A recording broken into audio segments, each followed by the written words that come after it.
Tonight, daytime gunfire. I didn't know anything until a customer told me that there was blood in my vestibule. One man sent to hospital after an early afternoon shooting in downtown London. Plus, suspicious fires in Strathroy. The investigation is ongoing to determine whether these fires are linked. Flames break out for a third time in a matter of months. Police suspect they were all set intentionally. And scooter safety called into question. They're putting themselves and they're putting others in danger. City Hall considering a ban, citing numerous public complaints.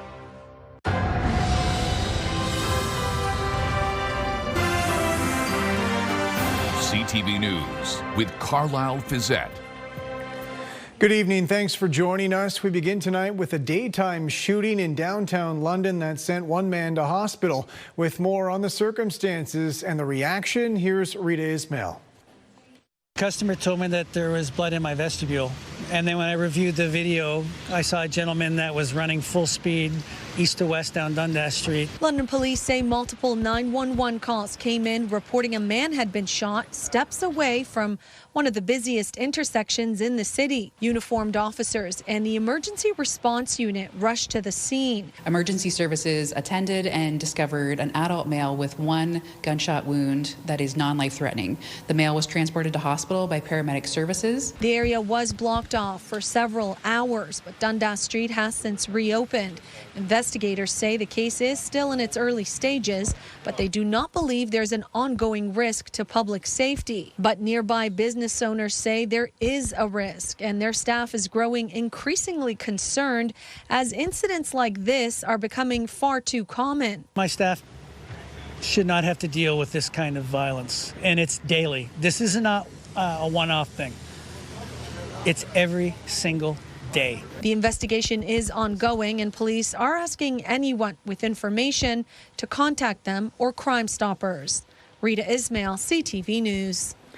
Police in Strathroy say they're now investigating a third suspicious fire in just 4 months. As Sean Irvin reports, the main question they're asking, are they connected? A charred section of a former brewery warehouse is the latest sign of repetitive suspicious fires in Strathroy. This most recent blaze broke out shortly after 1 a.m. at 62 Albert Street. Firefighters arrived to witness smoke and flames pouring from the building. 2 stations consisting of over 35 firefighters were eventually called. No one was hurt. The fire department extinguished the fire, and the investigation's ongoing. We're deeming it as suspicious. It is a declaration all too familiar in Strathroy. Since late summer, police and fire officials have attended 2 other suspicious blazes. The first occurred at Strathroy Mini Storage on August 26th. It caused substantial damage to the structure.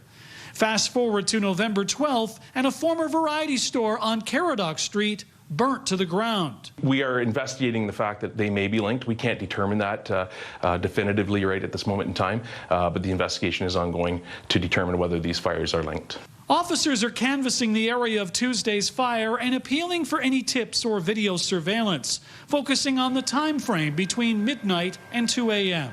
For police and fire officials, these ongoing incidents are not just about locating a suspect.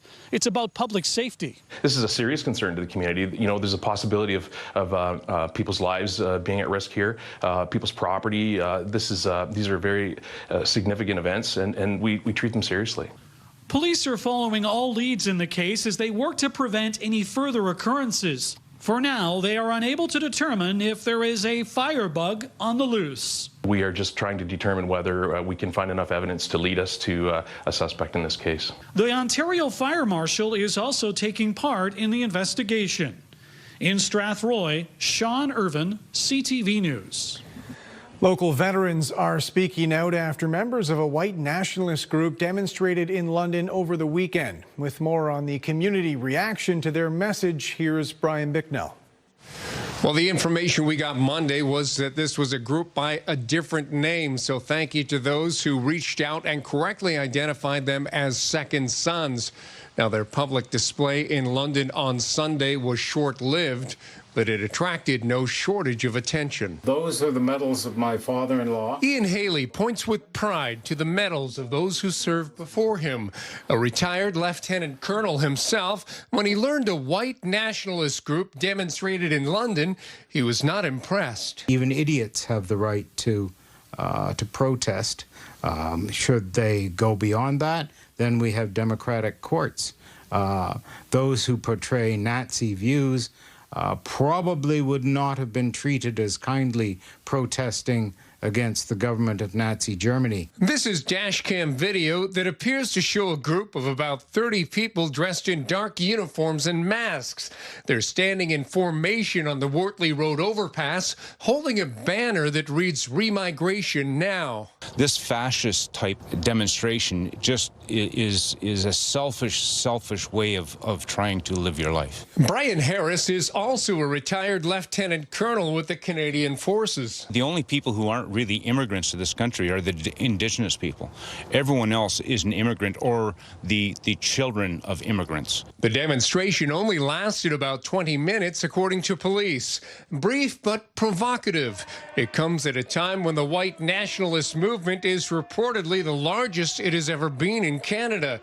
And the Canadian anti-hate network says Second Sons is not to be taken lightly. They are preparing for what they see as the necessary use of violence to protect their political movement, attack their opposition, and ultimately carry out what their agenda is, which is ethnic cleansing in Canada.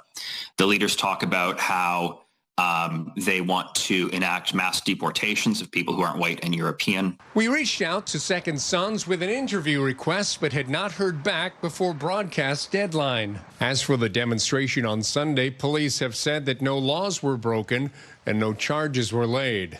Brian Bicknell, CTV News. St. Thomas police say they're investigating a disturbance at a residence early this morning. They say officers were called just after 2 a.m. to a townhouse on Highview Drive. Police say one person was found with minor injuries, but no other details on the circumstances have been released. It was a mild and wet day across the region, but we have a slew of watches and warnings to get to tonight, but these will be in effect for tomorrow. So we do have a snow squall watch that has been issued in through Huron, Perth, Grey and Bruce County, including the Bruce Peninsula. Snow squalls are expected to develop Wednesday night into Thursday morning. South of that, we have the area lit up in gray. This is a special weather statement. This is in effect for London, Elgin. As we head towards Lambton, Chatham, Kent, and Windsor, warning of wind gusts close to 70 kilometers per hour. We also have a wind warning, Haldimand, Norfolk, and southern Niagara.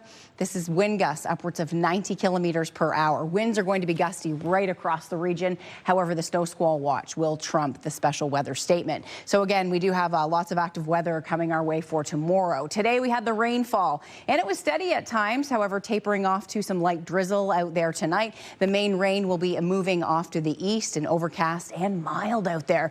Temperatures coming up to 9 to 10 degrees tonight, and that's where we'll hold steady.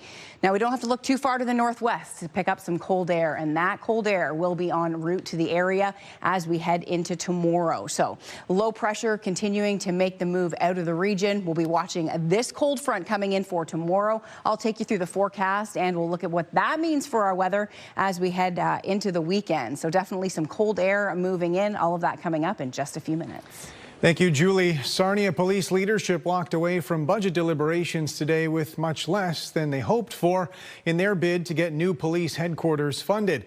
Jerry Dewan has more on today's debate and where it goes from here. Sarnia police leadership were initially looking for a $92 million commitment for a new police headquarters. Prior to the final budget debate, they revised that, opting for a staged building approach with a $25 million ask for the first phase. In the end, council agreed to far less than that. $5 million to be borrowed at, I believe it's 4.59%. The police service had launched a social media campaign outlining shortcomings of the current headquarters. Despite that, Mayor Mike Bradley had used his strong mayor powers to pull all funding for a new headquarters from the budget. He voted against Gillis's compromise motion. Despite the propaganda campaign, the response from the public has been overwhelmingly negative, saying live within your means. Despite Bradley's opposition, Gillis's motion passed. If it holds, the money committed will give the police service the opportunity to continue exploring building on this city-owned property near Highway 40 and London Road. It allows us to proceed with the land development studies and the design of the facility. But Wiersma says delaying the project will come at a cost. Our consultant says that we can expect a 4% per year escalation costs. Mayor Bradley has characterized the new proposed headquarters as a Taj Mahal and a vanity project. Chief Derek Davis insists it's not a nice to have, it's a need to have. I have obligations to our members, I have obligations to the health and safety, to their officer safety, to, a functioning police facility. So whatever the decision is today, my duties and responsibilities will also continue, and we'll have to look towards next steps. There are two cards that could still be played. Strong mayor powers mean Bradley could veto the $5 million committed to police. Conversely, the police service could appeal to the Ontario Civilian Police Commission, an independent body that in part works to ensure political decisions don't negatively impact effective policing. It's an option. I think it is obviously a legislative option that's available to any police board, and should they find themselves in this predicament. As it stands, the Sarnia budget will mean an approximate 4.3% property tax increase for 2026. And Bradley says the goal of making the city debt-free won't be met. In Sarnia, Jerry DeWan, CTV News. City councillors nearly voted to ban e-scooters from London streets and pathways today. They were just one vote shy, leaving the future of those mobility devices uncertain. Daryl Newcomb reports. We're getting a ton of complaints about the behaviors that are happening on them. The deputy mayor fed up with too many riders of e-scooters disobeying the rules and putting others at risk. In 2023, London joined a provincial pilot project temporarily permitting them on streets, bike lanes, and pathways. The current rules include a 24-kilometer-per-hour speed limit. Riders must be at least 16 years old, and 16 and 17-year-olds must wear a helmet. We're seeing a lot of users that are under the age of 16. We're seeing a lot of violations with helmets not being worn, and we're seeing them used on streets and street classifications that they're not supposed to be on. City staff reminded council that the bylaw expires November 26th, so without an extension, e-scooters would be immediately banned. If we no longer are part of the pilot, then there would be no legislation governing their use in London. They would simply be, as they were before, not permitted. I don't think the general public is aware that as of today, we're discussing them not using electric kick scooters in the city, and I don't think that's fair to people who are using them to get to work and to school to just wake up tomorrow and now it be illegal. You're 100% right on that. But there are a lot of people who aren't, and they're putting themselves and they're putting others in danger, and that's where I struggle with giving any further extension to this. The province's e-scooter pilot project expires in November 2029. City staff had recommended London extend for 1 year to collect more data, but sensing it might be defeated, Councillor Frank suggested a shorter extension. I'd appreciate the support from council to extend this just for 6 months so we can look at this a little bit more fulsomely and hear from our residents. Frankly, I'm done with piloting. It's time, from my perspective, for the province to step up and regulate. Council voted 8-7 in favor of the shorter extension, which expires May 26th. That provides time for the public to weigh in before a decision about the future of e-scooters in the spring. Daryl Newcomb, CTV News. Goderich's mayor is defending a plan to explore an affordable housing project on a property currently zoned as public green space. Community members want the former lawn bowling club turned into a park, but as Scott Miller reports, the need for homes may see those hopes overruled. The homemade signs covering the fences surrounding 110 Picton Street West tells you that neighbors want to see this vacant lot in Goderich kept as green as possible. It's zoned a community space. That might be taken away. For 100 years, this green space near downtown Goderich was a lawn bowling club, but after it closed in 2014, the lot has sat largely empty. The town is desperately trying to add housing to the community and are eyeing this lot and others to do it. We're in a housing crisis, right? So these are things that we need to be looking at.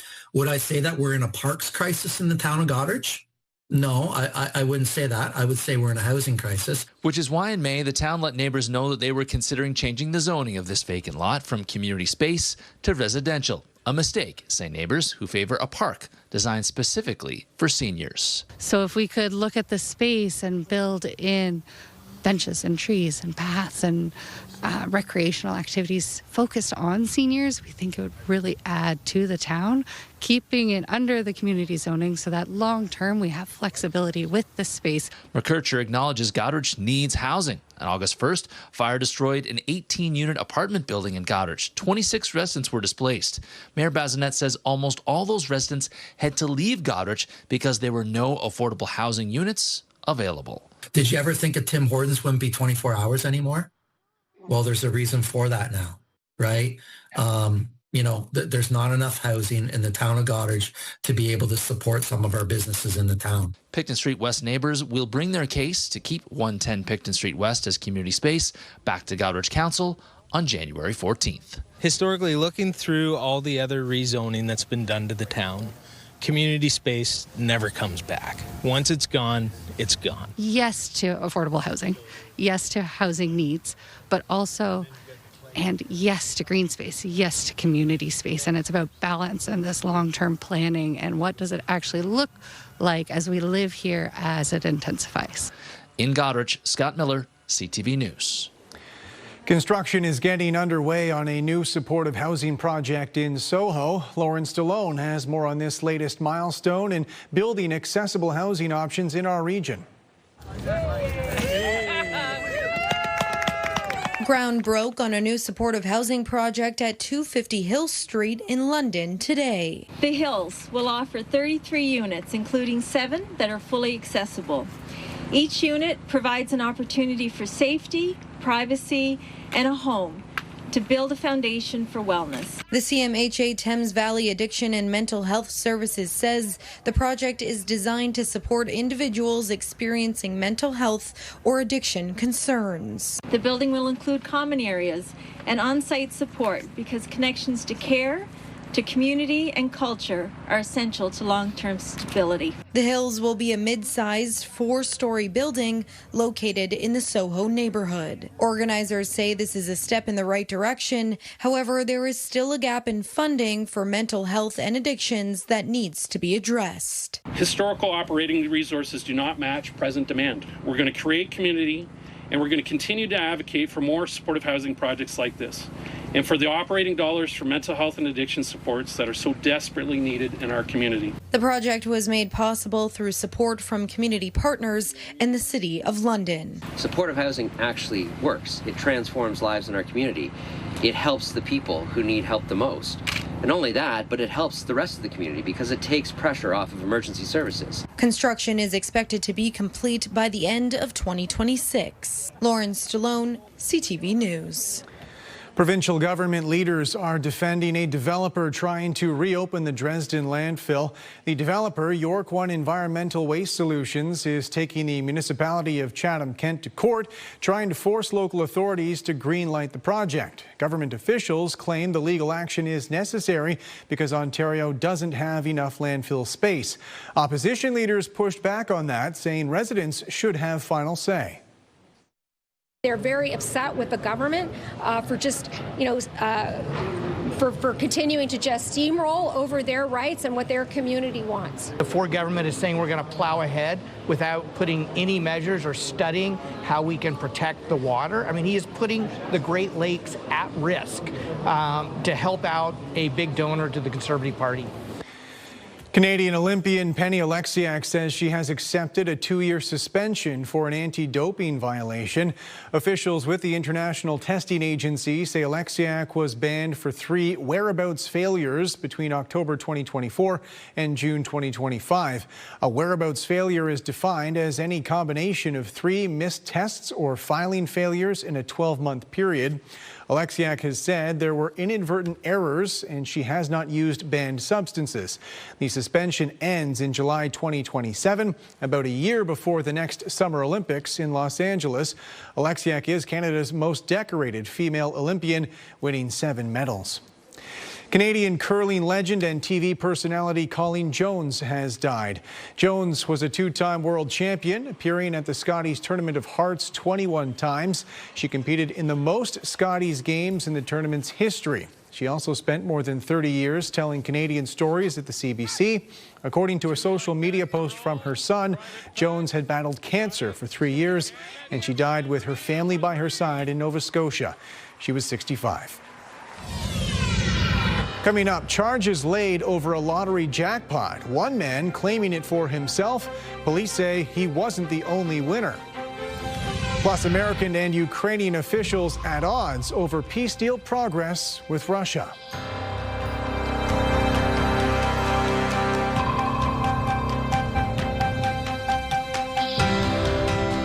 Download the CTV News app and stay on top of local stories as they unfold. We begin tonight with Ontario's Customize your feed and watch live wherever you are. CTVLondon.ca, your home for news. Tis the season for helping others, and the Business Cares Food Drive is how we can all help Londoners in need. On November 29th and 30th, over 40 participating grocery stores and hundreds of volunteers will be collecting food and donations. Over 40% of people who use the London Food Bank are children, so your support is needed now more than ever. Let's ensure everyone has a happy holiday.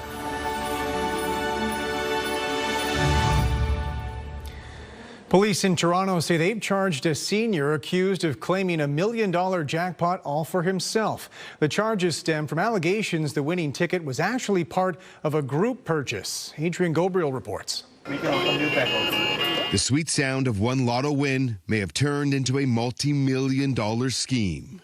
Winner, Gagnon. A joint investigation by the Ontario Provincial Police and the province's Lottery and Gaming Corporation have led to charges that allege that this man, 70-year-old Alex Perucha from Toronto, falsely claimed a $1 million lotto win as his own when he should have split the winnings with two others. At Lotto Max, you have a 1 in 33 million chance of winning. In a news release touting the $1 million payday this summer, Perucha is quoted as saying, "I won a free play, so I went to the store to claim it." The next day, he reviewed his numbers and says, "I double-checked my ticket and counted the zeros. When I realized it was a $1 million prize, I was overwhelmed."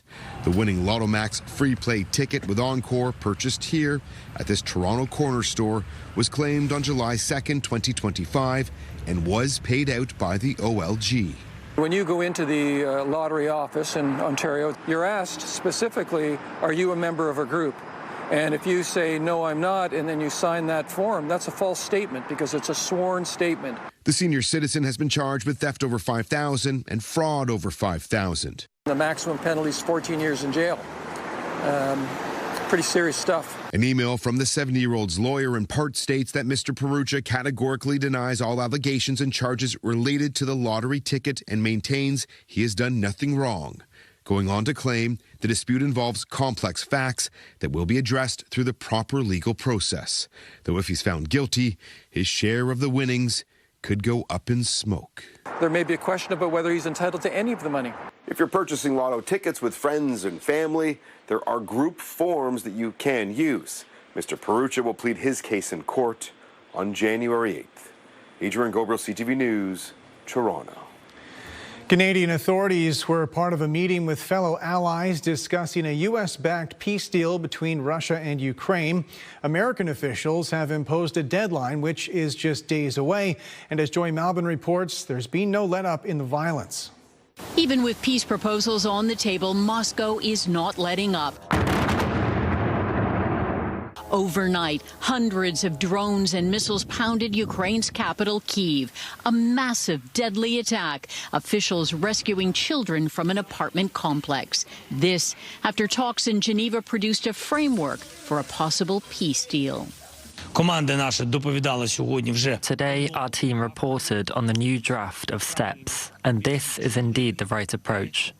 I will discuss sensitive issues with President Trump. Ukraine's president wants to meet President Donald Trump in the next few days to finalize details of a new 19-point plan, heavily modified from the original proposal that critics called a Russian wish list that had Ukraine handing over territory to Russia, slashing Ukraine's army, and renouncing NATO membership. We have no compromise on the sovereignty and territorial integrity of Ukraine. No compromise on national identity on Ukraine, no compromise on the armed forces of Ukraine as a key security guarantee. Washington insists these aren't insurmountable details, sending U.S. Army Secretary Dan Driscoll to meet with Russian officials in the United Arab Emirates. But even after that red carpet rollout in Anchorage last summer, Russia's Vladimir Putin has not budged. President Trump was not able to get anything from Russia. He was not even able to get them to come to a ceasefire, something that Ukraine agreed a while ago. And so while these negotiations happen, Russia continues attacking us. Donald Trump weighing in, saying tremendous progress has been made, but says he'll only meet with President Zelensky and President Putin when the deal to end this war is final or in its final stages. Joy Malbin, CTV News, Washington. French police say they've arrested 4 more suspects believed connected to last month's robbery at the Louvre. Police say 2 men and 2 women are now in custody. However, they have not said what role they believe they played in the heist. They've previously said 4 thieves made off with French crown jewels worth more than $100 million back in October. At this point, they say none of the stolen items have been recovered. And Julie's on the desk with me now. As we heard from you earlier, there's lots going on, a busy forecast. Where are we starting? Just the way I like it. Lots of watches and warnings to talk about. All of this will be for tomorrow. Now, I mentioned the wind warning along the northern shoreline of Lake Erie. Our special weather statement warning of wind gusts upwards of 70 kilometers per hour and snow squalls expected by Thursday morning in Midwestern Ontario with the potential of 30 to 50 centimeters of snow. It was extremely mild today. We had that southerly flow, and that continues out there tonight. Temperatures will be rising overnight and not dropping off. Our low temperature dipped down to 5 degrees. So in terms of above normal, yes, it was a mild one. Let's look at this satellite radar. The main rain is now moving off to the east. That'll leave us with overcast conditions and some light drizzle tonight. Watch for patchy fog as well. Expecting some fog to develop in the area as we head into tomorrow morning. Now, we have a cold front that's taking shape. We have some snowfall and through Minnesota and starting to approach Wisconsin area and in the Dakotas as well. A cold front will be dropping its way through and trekking into our area heading into tomorrow.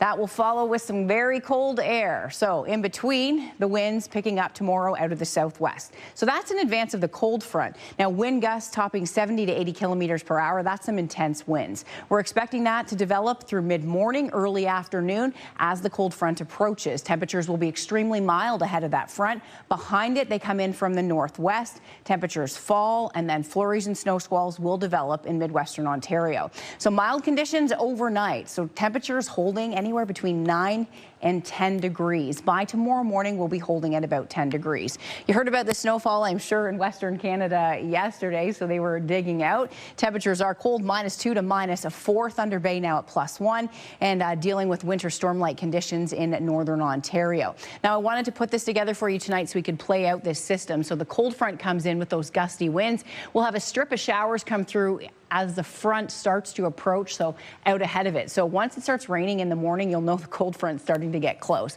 Then it'll push through the area. Behind it, the winds will eventually turn to the northwest, and that's when we start to see the activation of Lake Huron and Georgian Bay. So things really start to get going as we head through the overnight into Thursday morning. And then we're going to be talking about blowing snow and heavy accumulations north of London. Flurries in the forecast in London.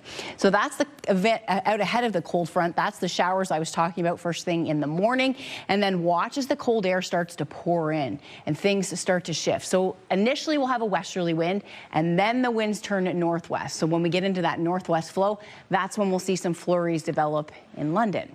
So your forecast for tomorrow, a very mild start to the day. We'll reach our high just before noon hour of about 11 degrees. Heading into the afternoon, then the temperatures start to drop off, so you'll feel things really changing. Overcast conditions and strong winds gusting close, as I mentioned, to 70 kilometers per hour.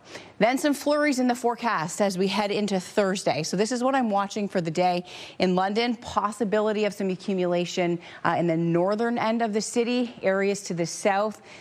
Possible. However, right now we're just looking at flurries, blowing snow and gusty winds. Then on Friday, windy, chance of flurries, high of -1. We're really dropping down. -3, cloudy on Saturday. It will be a chilly weekend. Possibility of a rain-snow mix on Sunday and the high +1, -1 on Monday and mainly cloudy, and +1 on Tuesday. Very different forecast north of London. So we will start tomorrow mild, like everyone else, with gusty winds out of the southwest. Then as conditions change heading into Wednesday night, we'll likely transition to flurries anytime after 6 to 7 p.m. And then as we head into your Thursday, snow squalls develop. Potential, as I mentioned, for a few days, we could see 30 to 50 centimeters in some areas. It will be quite localized, so not everyone will pick that up, but there will be snow around. Tomorrow night, about 5 to 10. The temperatures, 0 to -1. Snow squalls will continue into Friday with blowing snow and low visibility. And then on Saturday, just a chance of flurries, the high -1. Sunday, possibility of a rain-snow mix. So we are gearing up for some very active weather. Mild temperatures tomorrow, gusty winds, followed by snowfall and snow squalls in Midwestern Ontario. Flurries in London, lots going on. I hope I broke it down. Everyone knows what's happening. In terms of tomorrow, Carlyle, just a few showers in the morning, and the winds will be a big player as we head into the afternoon. All right, Julie, thanks very much. We're going to do everything we can to put things back to the wonderful relationship that we've always had with Canada. Still ahead, rebuilding bridges with our cross-border neighbors. American politicians hoping Canadians will call them friends once again. Make sure you hang out with us tomorrow morning around 7:10 for Paricetown. We've got your chance to score an incredible night out with the family, a vehicle pass to check out Magic of Lights. For the first time in forever, the story of Elsa and Anna comes to life on the Grand Theater stage with Disney's Frozen, the Broadway musical, on until January 4th. Enter online at ctvlondon.ca for your chance to score an Arundel prize pack for 4.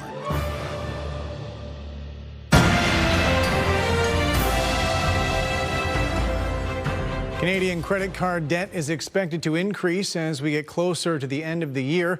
According to a report from Equifax, credit card balances are expected to peak in December and missed payments are already rising. The report also found nearly 1.5 million Canadian consumers have missed a credit payment in the last financial quarter, an increase of 40,000 people from the previous quarter. Delinquencies are up among younger consumers and for residents in Toronto and Vancouver. U.S. senators are pledging to repair the relationship between Canada and America as new numbers show fewer snowbirds planning to spend their winter stateside. With more on the lingering tensions, here's John Venevalley-Rao. At Toronto's Pearson Airport, this is typically a busy week for U.S. travel, with American Thanksgiving on Thursday. But this year, the lines may not be as long as usual. I try my best not to go to the States right now. The whole country's in a conflict.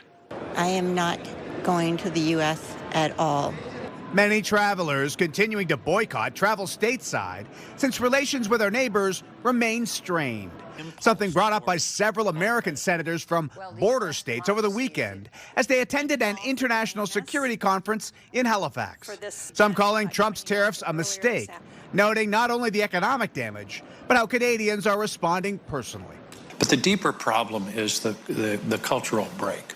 The idea that Canadians now don't think of Americans as their friends and their neighbors, but as an adversary. We're your friends, and we're going to do everything we can to put things back to the wonderful relationship that we've always had with Canada. The troubled state of that relationship reflected in the latest travel data, showing in October return trips by car from the U.S. were down 30% compared to a year ago, and by air they fell 24%. We caught up with Brian Ireland as he headed off on a holiday to Cuba. He says this year he didn't even consider going to Florida. Not at all. Not at all. We just try to stay clear there right now. We're not involved in the politics, and we're happy to be a Canadian. A recent poll found 70% said they'd feel uncomfortable traveling to the U.S. this winter. 65% said they were concerned about new border requirements for long-term visitors, including fingerprinting. Still, some of those U.S. senators remain optimistic the damage to relations can eventually be repaired, with one of them, an independent, simply calling the tariffs ridiculous. John Venevalley-Rao, CTV News, Toronto. Canada's main stock index was up on strength in the industrial sector, while American markets were mixed. The TSX gained 296 points. In New York, the Dow added 664, the Nasdaq up 154. The Canadian dollar claimed a modest gain of 0.02 cents. And on commodity markets, gold gained more than $46 an ounce. Oil fell 89 cents a barrel. We're really hoping to see Pamela Anderson or Jamie Dornan. Later on CTV News, a Hollywood takeover in small-town Ontario. Eastern Ontario community welcoming the celebrity-filled production. Toy Mountain has arrived at CF Masonville Place, and we're happy to partner with Salvation Army to help bring deserving children and teens a present this holiday season. This year, we've also teamed up with local schools in the London area so that classrooms can participate by organizing their own toy drive. Each class that signed up received this box, and next Tuesday, we'll meet our first class and what they have done to help make Toy Mountain grow. Then, in the following weeks, I will be visiting other classrooms and highlighting the generosity and spirit of the Christmas season in local students. If you would like to make a donation, you can always head over to our website and click on Toy Mountain, or stop by CF Masonville Place and drop off an unwrapped new toy. There's a push in Stratford to expand the iconic theatre community's entertainment reputation beyond the stage. Development is underway on the city's first large-scale film production facility. Jeff Pickle has more on the project's potential. We've been talking for a long time about the future use of this building, and it's ideally located, so this is the spot. Right now, the warehouse on Downey Street is not much to look at. But this will be the large 5,000 square foot soundstage. But soon it will be home to Stage View Studios. 70 years ago, we got the Stratford Festival. What is the next generation that's going to amplify the work that's already been done here? Locally born and raised, Craig Thompson is the president of Ballinran Entertainment, who for the last 30 years has been producing mostly documentary films. Thompson says he knows firsthand there is a market for this type of product. Right now, I'm going to Toronto to use production resources. Why not do it locally, create local jobs? With more large-scale productions filming in the area, Thompson says there's a growing need for a professional facility. There's going to be offices, production equipment, production facilities, and all sorts of other assets and resources that anyone can use for their production. Located just outside the heart of downtown, optimism is high. Stage Views could be the start of something big. So the idea of TV film production and a year-round facility in here is a real boon for Stratford's creative community, especially for those that are impacted at the seasonal nature of the theater schedule. With the festival providing a pre-existing labor market, Gribble believes Stage View is a look into the future. There's a lot of really appealing locations. So the marriage of a production facility that's year-round, coupled with all of those advantages, we see that as a major win. For Thompson, he hopes Stage View is the next big thing. I believe screen content is the next thing that will support the existing arts infrastructure, not only in Stratford, but across southwestern Ontario. Project planning is still underway. Thompson hopes to start construction next year. Jeff Pickle, CTV News, Stratford. A prominent figure in Montreal's organized crime world has died. He rose to such power that he controlled the importing of massive amounts of cocaine through the ports of Montreal, which he controlled. And he was then treated on an equal footing with some of the leading mafia and Hells Angels crime figures. Police say Gerald Maddox was known as Montreal's King of Coke, and they suspected he was the leader of an Irish organized crime group. Maddox was named president of the union at the Port of Montreal in 1984, where police say he took control of the drug trade. His death was announced on Facebook by family members, and he was 85. New data shows just how much money the federal and provincial governments have brought in from legalizing marijuana. Since the legalization in 2018, the country and provinces have made more than $5 billion in revenue on cannabis sales. About $1 billion of that went to the federal government. The information was made available after a Conservative MP requested a breakdown of cannabis revenue. Thank you to John Morse for this photo taken in Aylmer. Cloudy conditions with light drizzle continue overnight and another round of showers heading into Wednesday morning. Temperatures are set to drop Thursday. Chance of flurries and risk of snow squalls in Midwestern Ontario. Federal government officials say they won't commit to an expert-recommended path to a national Pharmacare system. The federal health minister says the government is still reviewing the recommendations and the advice is non-binding. An expert committee released a report last week calling for a national list of essential medications and federal funding to make those drugs free with a health card. The minister says health care is provincial, though, and it's the federal government's job to work with them and not override them. Canadian researchers say they've made substantial progress in treating an aggressive form of cancer. As Avis Favreau reports, it isn't a cure, but it does offer patients the chance at more time. On the stretcher is 67-year-old Elena Marcoux, about to be treated for an aggressive brain tumor in a very new way. We confirm that this is a glioblastoma. She's one of about 1,000 Canadians diagnosed each year with glioblastoma, a cancer with a very high death rate.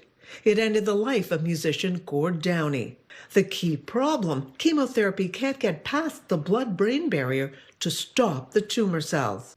So as part of her treatment, doctors give Elena an infusion of tiny microbubbles. And as she lays in an MRI, they send ultrasound waves into her brain to cause those bubbles to vibrate. The result, the bubbles are able to briefly pry open the brain's protective barrier, allowing the anti-cancer drug to reach the tumor. As I went through, it got easier. A new study of 34 patients, almost half of them in Canada, found this treatment given once a month for just 6 months extended overall survival from 19 to 30 months, a 40% increase. All the more intriguing because a few patients have survived longer. There are still patients who were on this trial that are still alive right now, and that's 4 to 5 years in. While not a cure, Dr. Lipsman is hopeful. This is a disease that is in urgent need of treatment. I think the safety data was pretty compelling. I think the efficacy data was pretty compelling. And I'd love to see this as quickly as possible move through the regulatory process. The treatment is clearly promising, but it needs big hospital-based equipment like this MRI, meaning it will be hard to get out to patients across the country. And that's why Canadian scientists here are developing the next generation of portable focused ultrasound. And this is what the next Canadian-designed prototype looks like, wires that deliver the ultrasound outside of an MRI, with patient studies to begin next year. We can do it faster, we can do it more streamlined, doesn't require an overnight stay, but all of those steps will mean a much reduced cost footprint. Elena, meanwhile, has one more treatment to go. I have 2 grandkids, one is 10 months old, and I can be around them. After which she hopes her brain tumor remains stable as she helps science with the next stage of this research. Avis Favreau, CTV News, Toronto. BC fire rescue crews were recently called in to help a bird stuck in a tree. Witnesses reported an eagle nearly 80 feet up in a tree with its wing wedged between 2 branches, unable to get free. Crews were able to untangle the bird and get it down safely. They say an owl rehabilitation society is now caring for the eagle, a recovery timeline expected to be months long before releasing it back into the wild. London's top stories. We have breaking news tonight out of Ottawa. The latest in the breaking news alerts. I'm tracking an area of severe weather. It'll start. And watch live. A development now to a story from City Hall we brought you. Download the CTV News app. It's time to build a toy mountain. Make this holiday season merry for so many kids. Bring new unwrapped toys to CF Masonville Place. All in support of the Salvation Army. We will be collecting donations November 21st to December 24th. With all donations helping families right here in our community. Toy Mountain, supported by Gomez Appliances, London Bass Center, and UBC Built Local 1946. Let's make this the best toy mountain ever. Visit ctvlondon.ca for more ways to donate. Finally tonight, Hollywood stars taking over a small town in eastern Ontario. With more on the production and the celebrities involved, here's Dylan Dyson. The front of Matt DeRoche's apartment in Carleton Place has become the scene of a new Hollywood movie. He told me Michael Cera and Pamela Anderson were going to be in it, and I was stoked. I was freaking stoked, man. It's Michael Cera's directorial debut, and he's picked downtown Carleton Place as a feature location for his film, Love Is Not the Answer. I spoke to him for like a few minutes, and he was like thanking me for letting me use my house, or letting him use my place, and I was like, dude, you don't have to thank me, man, anytime. I told him how much I love Superbad, and he loved that. It was awesome. The anticipated rom-com stars Pamela Anderson as her character learns that love may not be the solution to all of life's problems, and features big-name co-stars like Jamie Dornan. We've had more than a few movies shot here. We've had them shot at inside the town hall, in many of our businesses downtown, and a few homes around the area. So it's always neat to see your local hometown as part of these big movie productions, and this is one of the bigger ones for sure. The chance to catch a glimpse of the stars drawing big crowds in the small town. It's fun to see somebody that you've seen in other movies, and yeah, so between Pamela Anderson and Michael Cera, it's kind of cool. We haven't seen a lot. We think we saw Pamela Anderson cross the street. Oh, I love watching all the background stuff, watching the background actors, but we're really hoping to see Pamela Anderson or Jamie Dornan. Pretty cool.